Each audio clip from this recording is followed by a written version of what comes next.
দুপুরের খাবারে 4 জন মানুষ, কিন্তু আছে মাত্র 1 কাপ নুডলস। প্রথমে মা বড় একটা কামড় দিলেন, তারপর ছোট ভাই, যে আবার ভীষণ খেতে ভালোবাসে, এবার খাওয়ার পালা বড় বোনের। কিন্তু তার জন্য আর নুডলস নেই, শুধু একটু স্যুপ বাকি। আর সবচেয়ে দুর্ভাগা হলো বাবা। পরিবারের কর্তা হয়েও তিনি শুধু খালি বাটিটা চেটে এমনভাবে অভিনয় করলেন যেন খুব মজা করে খাচ্ছেন। আসলে তারা ইচ্ছে করেই দুপুরে ভালো করে খায়নি, কারণ রাস্তার ওপারের রেস্টুরেন্টে রাতে একটা বিশেষ অফার ছিল। অফারটা ছিল মাত্র 1 টাকায় একজন একটি পুরো মুরগি খেতে পারবে।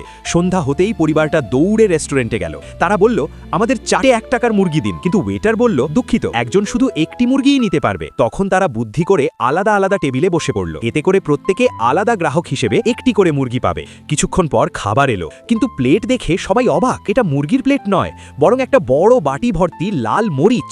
সেই মরিচের ভেতরে কয়েক টুকরো মুরগি লুকানো। সারা দিন না খেয়ে থাকার কারণে তারা আর কিচ্ছু ভাবল না।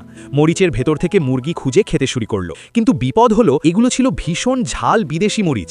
খেতে খেতেই সবার চোখে পানি, মুখ লাল। ছোট ভাইয়ের তো ঠোঁট ফুলে একেবারে সসেজের মতো হয়ে গেল।